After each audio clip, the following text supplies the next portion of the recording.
on a very, very special edition of Geek Rolling. We're back. We are. Dude, it's been way too long. I have not physically seen Tommy since New York Comic Con. How you been? What you been up to? Working a lot. On... Well, just working in general. And, just like 15 other projects? Yeah, just doing all sorts of crazy shit. Well, for our 2 followers out there, what projects do you got going on? Well, 6 Degrees, halfway through season 2, working on season 3. I'm still helping to produce LFOD Radio. I'm also doing a solo project with Sam from LFOD. He's doing like a behind the scenes. He's doing this cool thing where he does. He records the first Thursday of every month. He'll go into the studio and record a new song. Okay. And he releases it that night to his Patreon. The patrons for his Patreon account. Okay. That night, and he got one of these bad boys, one of the Zooms. Okay. And he's been bringing it into the studio and putting it into the engineer's room and recording his sessions. And I've been taking his whole session and chunking them down into like 5-minute intervals of certain parts of the session. Okay. And he releases those weekly. And then at the end of the month, he releases the song. Nice. So if you wanted to get the song right away, you join his Patreon subscription, and if you don't want to, you can wait. Yeah, I'll throw it out there. It's really cool. I've had a really interesting time trying to figure out how to distill like 3-hour sessions into like 15-20 minutes worth of audio. Yeah. To get it to where it's interesting enough to want to listen to, but like half of the sessions are just him doing takes over and over and over again. So it's like trying to cut out like 20-minute sections of him just doing the same verse. Right. Which it's fine. That's what it is. That's what's in the studio. But that's what I've been doing. I've been doing your podcast. I promise you, new episodes are on the way. It's been we're going to be doing lots of fun stuff with it. Yeah, it's been interesting trying to get people to record. To say the least, well, getting new guests. Getting new guests has been like I don't want to say the hardest part, but getting guests that I don't know personally has been like the most difficult thing. Well, you have the opposite problem as me, because I'm supposed to know all my guests in relation to me for What's Your Story. Mm-hmm. At least right now. Right now, that's the start of it. Where you started with people you know, and you're going to finish with people you don't know. I'm the reverse. Yeah, I want to get different perspectives from different people. Yeah. So it's like I know I have a lot of friends that would like to be on it, which is funny because a lot of them don't listen to it, but if I say they're going to be on it, then they're all of a sudden interested. Right. Which, it is what it is. Not a lot of, it's, as popular as podcasts are, a lot of people don't listen to podcasts, and if they do, they don't remember, or they'll listen to a couple episodes here and there, but it's not really a big thing. I'm not shitting on anybody, it's just the way it is. I don't watch a lot of YouTube. I watched a handful of YouTube videos here and there, but mainly... You're the audio, I'm the visual. Yeah, without even trying, I don't know, understand what... Probably the whole podcasting thing came from when I was working where I was driving all the time. So it was good to have something to listen to that wasn't a radio station, and that people could talk about the things that I wanted to listen to, as opposed to having to listen to a sports station or having to listen to Radio Rock or whatever the fuck it was. So... I think that's where it came in for me, and it's just sort of stuck with me because I've learned so many cool and different things from podcasting. But, probably one of the ones that I didn't get into until he was well into, his, I think, the late 70s of his episodes was lore. I got into lore after they had announced that they were doing an Amazon TV series. Yeah.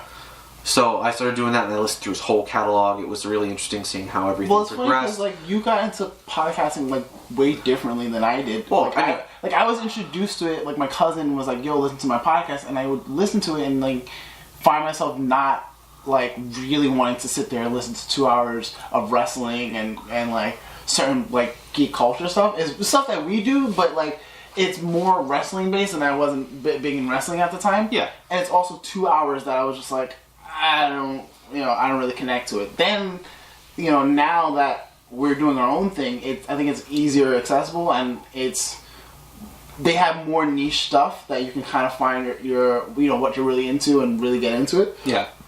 But even still, I find it hard to like find someone that I'm like, because when I like want to find somebody new, it's really hard to find like something interesting that isn't like super popular. Like I like finding the like rare gems of like funny or just like obscure. Honestly, I don't mind the popular stuff as long as it's not just like garbage. Like Yeah. it's all for me. It's all about the quality. So like I've found, and all of these I've found like retroactively, like after they've ended. But like some of the audio dramas that I listen to, like We're Alive by Wayland Productions. I actually follow his Instagram account, and I haven't. He has the podcast, the new audio drama that he's done. That's sort of like a spin-off of We're Alive is on like Geek and Sundry, so it's like a pay. Like I'd have to pay to listen to it. Okay. And no offense, but I'm not about that. Like I would never ask anyone to pay to listen to my stuff. If anything, It would be more of a donation. Like you want me to make more and make more keep this going. We can do more interesting shit with it if you help me. Like if you like the content I'm putting out now, if you want to help me financially to do that, or at least get enough people in there where I could have ads that you could potentially just skip over anyway, which is totally fine. I do it all the fucking time. I love Joe Rogan, but I don't fucking care half the time about what he's pitching. Like, I can only hear the Cash App. Hear him talk about the Cash App so many times before I'm like, yeah, I have the Cash App, I have the card, and that's cool. There's some of them, like, I've found products off of those that I would totally buy. Right. And then there's other things where it's just like, yeah, okay. I really don't have the urge to listen to you talk for 5 or 10 minutes about Do you think it was easier for you to get into podcasting because of, like, you listening to audiobooks and whatnot? Like, what was first, the podcast or the audiobooks? Oh, audiobooks. Yeah? For sure. I listened to still can't do audiobooks. I listened to the Game of Thrones audiobook. But, like, I can listen to Twice. a podcast. I listened to all 5 books twice. That is commitment, right? Oh, there. dude, I would probably listen to it That's again. how many hours? Roughly? All right, I'll put it into perspective. Of all 5 books, technically books 4 and 5 were one book, but were split into 2. Okay. And they're both super fucking massive. The first book is the smallest book, and the first book is like something like 33 hours of audio. That's a work week. Yeah. Yo. And that's the first book, and each book is progressively bigger. So yeah, that's a lot. So like the second book is something like 40 or 50 hours, and then so on and so forth. The 4th and 5th book are just like you can spend like a month on one book if you're listening to it all the time. And I got one of the iPod Classics, and I used to bring it to work all the time and just listen to the book. And while I'm driving, I would listen to it. So it was all that's all it was just whenever I was in the car, whenever I was at work. If I was like working an overnight and I didn't have to talk to anybody, it was just stalking. Going back to like your season 1 question, audio visual, I think because you're more audio, like that works for you. For me, I don't think I can do a podcast or like something like that. That I'm so visual that I need that. Otherwise, like I start listening, but I start like getting distracted or drowned out by other things. Well, I'm trying to do the stuff like in the city where like I'm walking around. There's so much like sensory overload. Well, that's true, but I mean, I also think that you can be focused on a couple things at a time. I mean, like I did most of the listening while I was driving. I mean, I still heard all the books, and I still hear what they're talking about, and I understand the conversation that's happening. Yeah. But I'm also driving. I'm driving on the highway at fucking 80 miles an hour. Right. And I haven't died yet. So it's like, I understand the sensory overload type of deal, but I'm also like, I've always had a really vivid imagination, and the one thing that I've never really liked about TV or movies was that it put a very defined visual aesthetic to certain properties, regardless of what it is. That you didn't. It's not how I pictured it in my head. Gotcha. Do you know what I mean? So like, I almost feel like audio and like written word and that sort of deal sort of gives you get the description, but the way that your brain interprets that description is going to be different from the way that like we could both hear a description of Tyrion Lannister. And completely like... And it would be completely different. Not necessarily like, take Peter Dinklage out of the story. It's also like what J.K. Rowling did with Hermione. Yeah. Because Hermione, in her head, was completely different to the readers and to the movie than what she had envisioned. Mm-hmm. And she barely gave a description of her, and they kind of just ran with what they had. Well, yeah, that's the best part. Some of my favorite authors are like, give you just enough description to picture it, but that's it. And then the rest of it's up to your imagination. You got to fill in the blanks. Yeah. And that's like, I think, what I like most about it is, like, especially with like an audio drama, it's, you have the sound, and if there's a description that's given to you about what they look like, cool. If not, basically, you picture that person, you put a picture, a face to the voice that you hear. So there's no description, so it's like, it's all up to you about what they look like, how they walk, how they act, how they hold themselves. It's all up to you in your head. You have the audio confirmation of the things that they're doing, but I think I could do it easier with a book than I can with audio. With audio, I feel like it gives me, I don't know, I don't think I have the span for it, per se. I would ask what you've been listening to.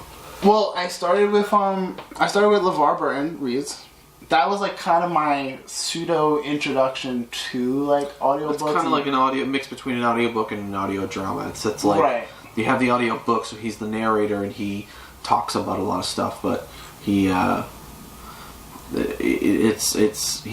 reading the story. It's not like voice acting, where it's like, take any cartoon, take any like Batman the Animated Series and just take away the picture, but give me the soundtrack, and you could tell exactly what the hell's going on. Yeah. All they'd have to do is mix it in stereo so that you would have a audio representation of someone walking across the room, or like extra reverb on their voice to give them distance and that sort of deal. You know what I mean? Yeah. But so you've done LeVar Burton reads. What else have you tried? I tried Lily Singh's book, You're a Badass, I believe, or The Art of Badassery, something to that effect. Then I tried one of the books that I actually read. I read the book. I think I suggested to you this book called The Child Thief. The author is Brahm. It's a really dark telling of Peter Pan, and I love the book. I burned through that book, and it's probably like 600, 800 pages, some thick ass book. And listening to it, I just couldn't get into it. And I don't know if it's maybe me not having the attention span for who is narrating. Maybe if I had like someone who I could feel like more engaged. Yeah, sometimes with. Sometimes it's in the reader. Yeah, I would agree. I would suggest checking out We're Alive. Are you a fan of any? It's a zombie apocalypse tale. Yeah, but it's all audio. It's an audio drama. So there's a cast of characters. There's sound effects. There's a whole thing. I'll put it to you this way: for like a month straight, like that's all I listened to. There's 50, 40, high 40s, low 50s in chapters, and all the chapters are 3 parts, and all the parts are like between 17 and 25 minutes long. That's not bad. That's usually my train ride. That's usually how I dictate like my book reading or anything I do. So it's in short little bursts, but things just get more and more, and it's like I said, it's Wayland Productions, and it's super, super good, and it's just one of those deals where it's like, there were days where I literally, like, I had been driving all day listening to it, drove home listening to it, and I didn't want to stop listening to it, so I ended up hooking up my Bluetooth speaker, and I'm just sitting in here with nothing on, with just a Bluetooth speaker and the podcast playing, just listening to it. Okay. That's fair. I'll have to give it a go. I'll have to definitely give that a go. I'm telling you, after one episode, Ars Paradoxica is another good one that's all about... I say all this because we are trying to do a project like that that's in the works. We are. Yeah, we keep saying it's in the works, but I promise you it's in the works. Like when I say this year is very project heavy, it's probably the most project heavy we've ever been. We have like 10 episodes or 10 chapters. I don't know if we're gonna do. It depends on how well it reads.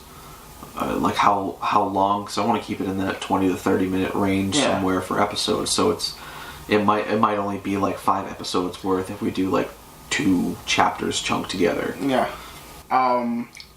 We've had some iteration of a cast now. I want to say this iteration, but some iteration of a cast now since 2016.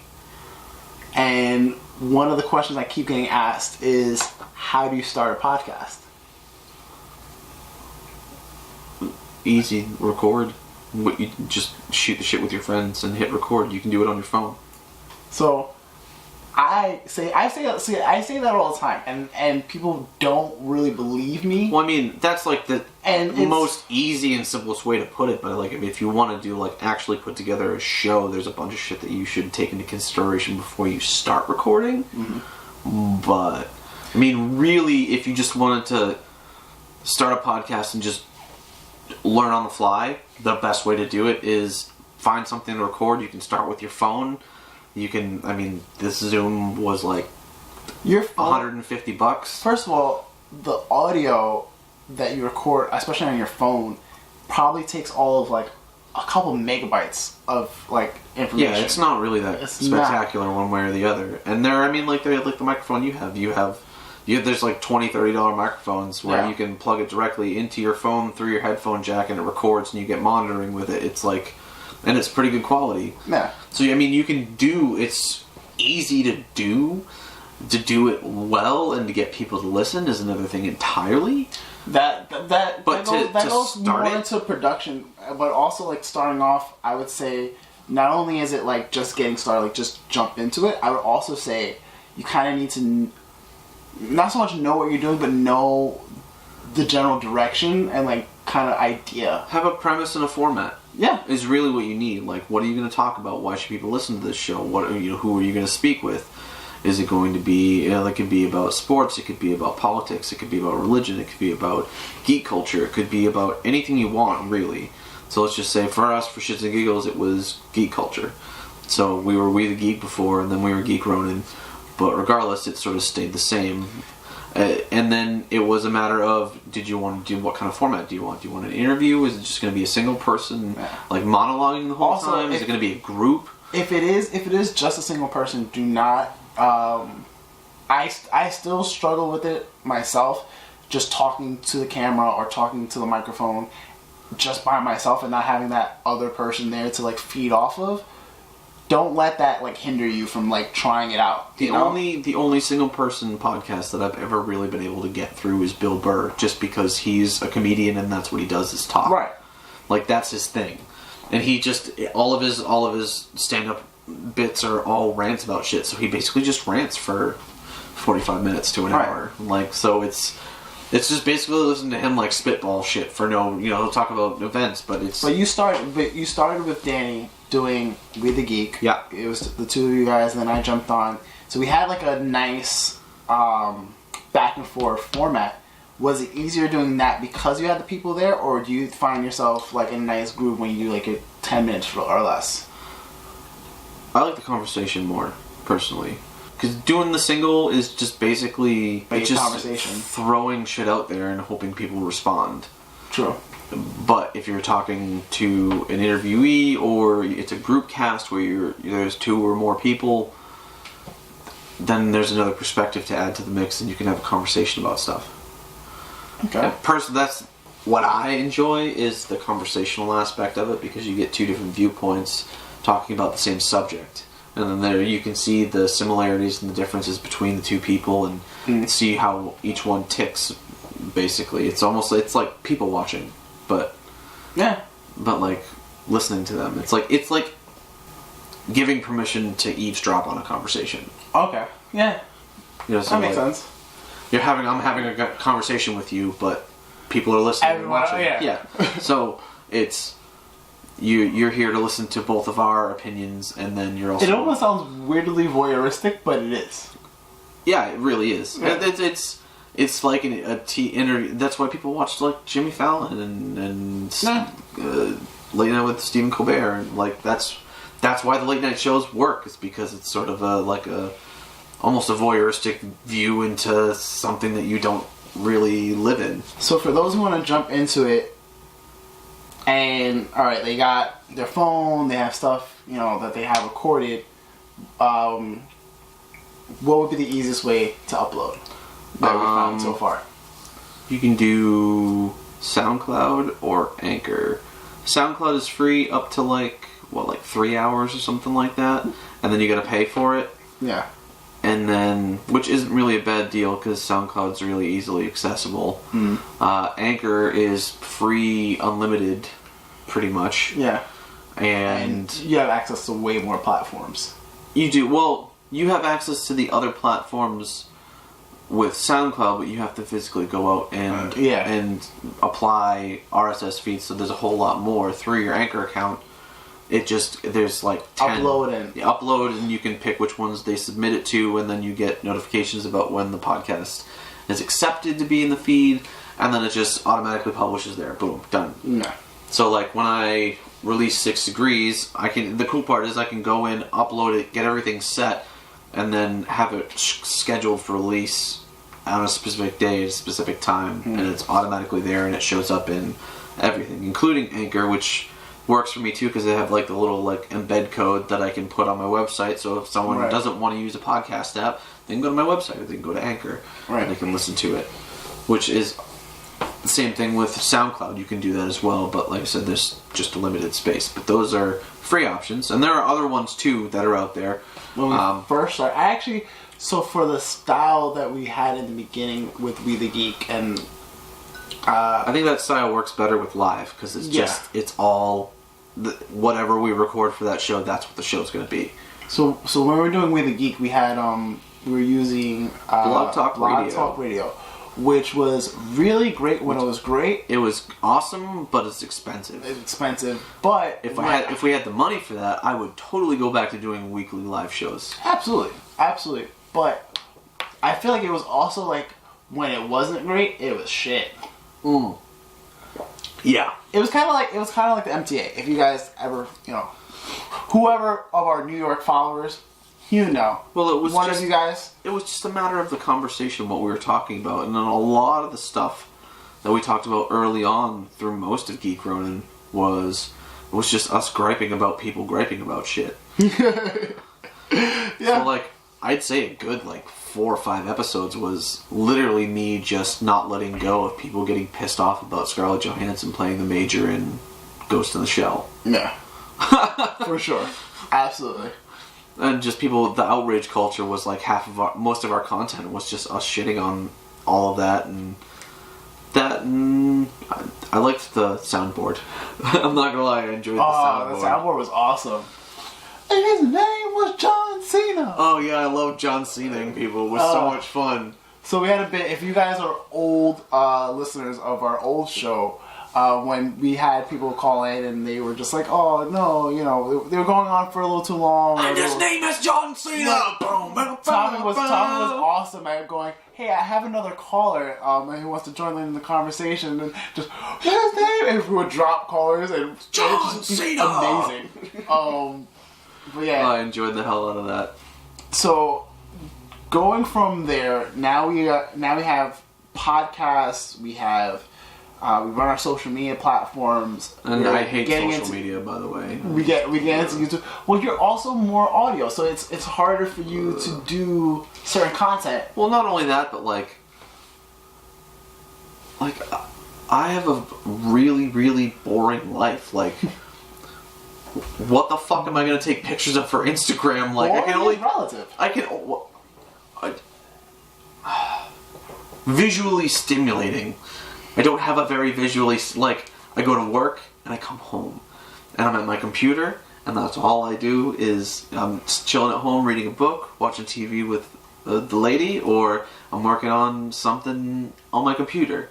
I can only take so many fucking pictures of me working on something in Logic a picture of my cat or a selfie and just capitalize on the fact that I have a beard. That is like, I feel like I have 400 followers just because I have a beard. Like, it's a very nice beard. That I cannot tell you how many times I've been approached by someone who owns a Spotify playlist that wants to get my music on Spotify, which I don't have any music to put on Spotify. My podcast is on Spotify. That, and when I was doing the stuff on Soundcloud, I would get so many things from SoundCloud rappers all the time because I would use the hashtag SoundCloud, and then there was just all like, you know, peep my tracks, or, you know, do you? I just don't like social media. I don't. Just, it doesn't make sense to me. I don't have a lot of things that I want to share with people. What would be the easiest thing for you to do if I said do social media or YouTube, or like somehow do YouTube videos? Because YouTube, I feel like is YouTube videos. I feel like YouTube is almost just as easy for you to do as a lot of the editing for our podcast. Yeah, more or less. True. It's just a different thing. There's other equipment that goes along with it. Yeah. And I'm just more comfortable with audio. Also, YouTube is just as easy to start up as your podcast. So those of you who are like, I don't know where to start. I just choose audio just because. Pick up the camera. That's in your what pocket. I know. Camera in your pocket. Also, I don't like like my pictures being taken a lot. That's a lie. I took like 10 pictures of him earlier. What am I gonna say? Don't do that. He's not saying no to this. Sorry. I can't say no to that. But like, yeah, you figure we're in that like unique situation where, because a lot of our tools of choice are media based, we kind of have to have our toes dipped in everything, or our fingers in each like cookie jar. No, I agree. It's just I just don't like that. I don't like people that talk a whole bunch of shit about supporting people and then not supporting people. I'm just gonna air out all my dirty laundry right here. I almost spit out all the water that I was drinking right now everywhere, because if you know, you know. It fucking bothers the shit out of me. Alright, that's fair. That night, I also don't like how it's looked at currently, like YouTube or podcasts, where it's like, if I tell someone, like, I don't tell people I do a podcast because I don't want that patronage, like, oh, you do a podcast? Or, oh, you have a YouTube channel. Oh, that's nice. Yeah. I just want to be like, fuck you. Do you know how hard it is? You can suck my dick. It's weird because alright, so I get both of those. I get the, like, you know, the YouTube podcast, like, oh yeah, like, whatever. And, you know, I'm like, yo, I'm really working hard on this shit. And I feel a type of way. I'm like, this is my thing. But at the same time, I do get a lot of validation and support from, like, friends and family, or just people in general who have never listened to me and, like, will tell me later on, like, dude, I started listening or started watching your stuff. Love it. Like, when's the next one? Anybody that I know that is doing that isn't currently telling me, please do that. Please. Hashtag validate the beard. Please. Like, I want to make sure that I'm not doing it for, like, 4 people. Listen. I mean, like, those 4 people are important. I love you. Don't ever stop listening, please. Our 2 Geek Ronin followers, we love you to death. Yes. And you know who you are. I love you. From the bottom of my heart. Deep in my beard, I love you. That's where his heart dwells. Yes. Or my second heart. It's right in here.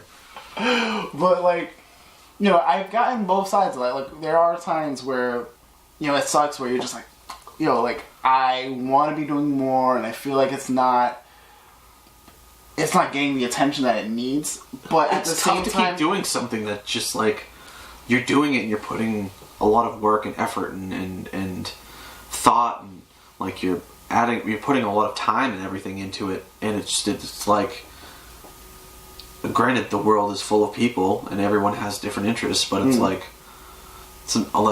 for me, it's like, why would I want to keep doing something that no one else seems to fucking care about? I mean, granted, Because- I shouldn't have validation to keep doing something that I enjoy, but it's just... It's because you enjoy it, and because there's always someone that does. No matter what. If I'm your only, like, avid fan of 10 minutes or less, you better keep doing 10 minutes or less. Like, the fact that you brought it back, Why? I was ecstatic. Why should I do it when I could just call you up and I could just give you a personal 10 minutes or less about something? No. I can give you Because personal then I can ones. fucking share them with my friends. You know how many people that I've, like, put on to our podcast because, like, they're like, yo, I like what you're doing, blah, blah, blah. I'm like, cool. Glad you're following me. Glad you're listening to me. Glad you like me. Listen to Tommy's this. Listen to Danny's that. Listen to, you know, that. Watch this. Or this cool video that I did and contribute with the studio. You never know. You never know. I know. I'm just self-deprecating. That's what I do. That's what I do.